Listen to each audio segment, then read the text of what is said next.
Hey guys, this is a review of KFC's Sencho Barbossa.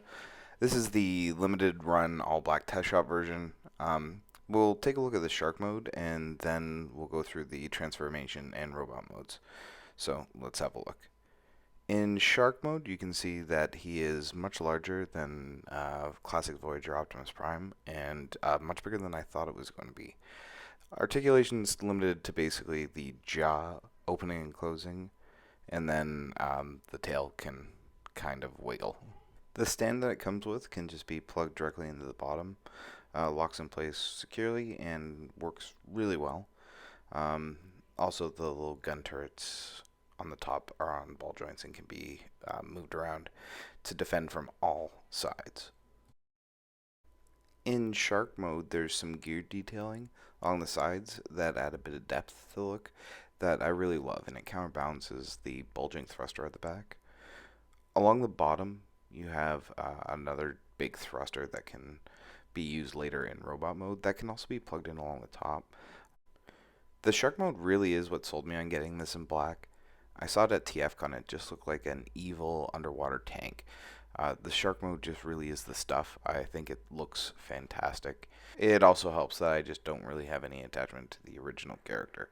The retail version ships with a thruster on top. To plug it into the bottom, just span the bar between two holes in the forearms and kind of push it together. Mine didn't come with any packaging, and the tips of all the fins are a little dinged up, which is apparently happening on the retail one as well, so something to watch out for. To start the transformation, unplug the legs from the side and just flip out the legs, basically rotate it down. Knees are probably my biggest disappointment on the figure. You see, it just doesn't have enough clearance. You really have to force it to get past that little kneecap thing, and it's okay going into robot mode, but going back to shark mode is a huge pain in the ass, and even just positioning the knee, like for poses and stuff. And because the kneecap is so pointy, it's hard to get leverage to move it back. It is possible, and I don't think it'll break, but one of the biggest disappointments that I had with it. The foot's a little bit tricky. If you leave the first foot panel there, it won't come out. You gotta flip it all the way around, and then the heel can push through. But it does give you a nice big base, so it's a decent foot. You then split the entire spine of the shark, and the tail will pop out, and you just clip that between the two halves when going back to shark mode. The spine will eventually kind of fold up to be the backpack, but for now just kind of leave it out to the sides. You'll then pull the hands out from underneath the shark head, pull the arms out to the side, and then fold out the forearm, which brings out the hand. After that's done, collapse the entire back half of the shark down into the front of the shark, and then take the backpack that you left out to the side, fold it in while folding the pieces down, and then you can open the hatch and reveal the head, which is a little bit tight to get out, but still doable. This is the Tsunami Head. The thruster that was under the shark earlier can split in two, and then the back half is going to turn into a sword, because what kind of captain or pirate captain doesn't have a sword? And you're going to be able to put that into either of his hands. It fits really well and will stay there without any issue, and the front half will become kind of like a shoulder rocket launcher that plugs into the kind of back of the shoulders there. The tail piece can also be used. It can be held in his hand as a really ridiculous looking gun, or you can store it on his back. And this is what I like to do usually. I think it adds to the backpack, makes it look a little better, but it just plugs in right at the bottom there and basically gives him two large fins on his back. I definitely prefer this to the gun option, and I think it actually improves the look of the large backpack. It doesn't make it look any smaller, but it definitely feels more cohesive like this, so that's what I end up doing. The stand can be used in robot mode as well by plugging into the bottom of the crotch, and I think it lets you get some nice poses and is a nice secondary use for it. I originally didn't think that the harpoon on the forearm could come out. The hook could, although it took some doing. The harpoon, I had to disassemble the forearm and then really pull on it and then sand it down because there was some stress marks kind of at the base of it, but you can take these out and swap them around. Always nice to have options. All right. Sencho Barbossa here does have some decent articulation. Uh, he's got a ball jointed head, which can spin all the way around. Um, it is a little loose. It holds anywhere you put it, but it just is a little loose, no big deal. He's got this cannon that moves around. These tiny little cannons that are also on the shark, I like to put out kind of like the shoulder kind of things on a captain's uniform. I just think that's kind of neat. And speaking of his shoulders, he does have one weird clearance issue on these. Moves back and forward fine right there, and this moves fine. But if you try and move that up, you can see it just kind of flips a little.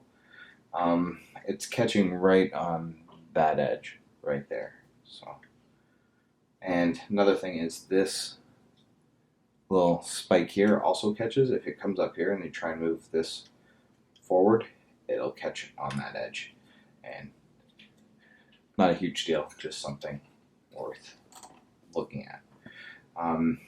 He does have these things that look like ratchets in his arm that aren't ratchets, they're just tension joints or friction joints.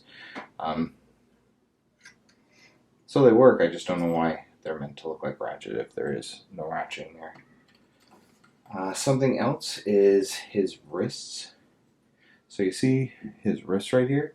They're actually on these huge ball joints, and he's got another ball joint in the actual wrist. So the hands actually got a huge range of motion, and I actually love the way that they did the hands on this guy. I think that's really cool.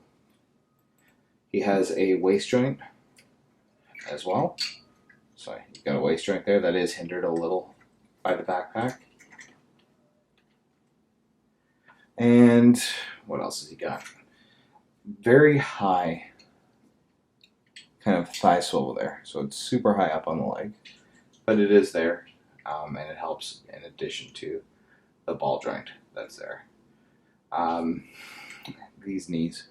So just like in transformation, the clearance because of that right there is just super, super tight. You can bend the knees, and theoretically it has a double hinge knee, but because of the clearance, it's just a huge pain in the ass to kind of to use.